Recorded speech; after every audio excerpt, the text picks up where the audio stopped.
சற்று முன் கைதாகிறார் பிரதமர் மோடி. பங்குச்சந்தை ஊழல் ராகுல் வெளியிட்ட ஆதாரங்களால் பரபரப்பு, கடும் அதிர்ச்சியில் பாஜகவினர்.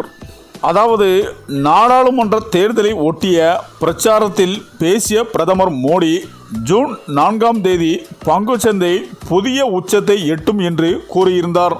அதே போல உள்துறை அமைச்சர் அமித்ஷாவும் ஜூன் 4ஆம் தேதிக்கு முன்பாகவே பங்குகளை வாங்கிவிடுமாறும் பங்குச்சந்தை புதிய உச்சத்தை தொடப்போகிறது என்றும் கூறியிருந்தார். இதைத் தொடர்ந்து பாஜக கூட்டணி 350 இடங்களுக்கு மேல் வெல்லும் என்றும் பாஜக மீண்டும் ஆட்சி அமைக்கும் என்றும் தேர்தலுக்கு முந்தைய கருத்து கணிப்புகள் வெளியாகின.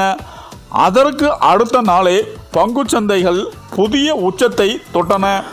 சென்செக்ஸ் 76,739 புள்ளிகளையும், நிஃப்டி 23,333 புள்ளிகளையும் எட்டியதால் முதலீட்டாளர்களுக்கு ஒரே நாளில் சுமார் 14 லட்சம் கோடி லாபம் கிடைத்தது. ஆனால் ஜூன் 4ஆம் தேதி பாஜக கூட்டணி 293 இடங்களை மட்டுமே வென்றதால் பங்குச்சந்தை கடும் சரிவை சந்தித்தது. ஒரே நாளில் சென்செக்ஸ் 4,383 புள்ளிகளும், நிஃப்டி 1,379 புள்ளிகளும் சரிவை சந்தித்தன. இதனால் முதலீட்டாளர்களுக்கு ஒரே நாளில் 30 லட்சம் கோடி இழப்பு ஏற்பட்டது. இதை அடுத்து டெல்லியில் செய்தியாளர்களை சந்தித்த காங்கிரஸ் எம்பி ராகுல் காந்தி போலி கருத்து கணிப்புகள் மூலம் பங்குச்சந்தையில் மிக பெரிய ஊழல் நடைபெற்றதாக குற்றச்சாட்டினார். பங்குச்சந்தையில் முதலீடு செய்பவர்களுக்கு பிரதமர் மோடியும் உள்துறை அமைச்சரும் அமித்ஷாவும் குறிப்பிட்ட முதலீடு ஆலோசனை வழங்கியது ஏன் என்ற கேள்வி எழுப்பியதோடு முதலீடு ஆலோசனைகளை வழங்குவது அவர்களின் வேலையா என்றும் விமர்சித்தனர்.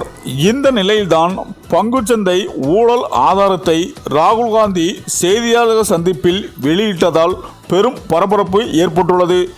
இது குறித்து மோடியை கைது செய்து விசாரணை நடத்தவும் தற்போது தகவல்கள் வெளிவந்து பாஜகவினரை கடும் பதட்டம் அடைய வைத்து வருகிறது என அரசியல் வட்டாரங்கள் கூறி வருகின்றனர். சரி, இந்த வீடியோ பற்றிய உங்கள் கருத்துக்களை கமெண்ட்ல சொல்லுங்க. மேலும் வீடியோ பிடித்திருந்தால் லைக் பண்ணுங்க, ஷேர் பண்ணுங்க, மறக்காம நம்ம சேனலை சப்ஸ்கிரைப் பண்ணிக்கோங்க. நன்றி.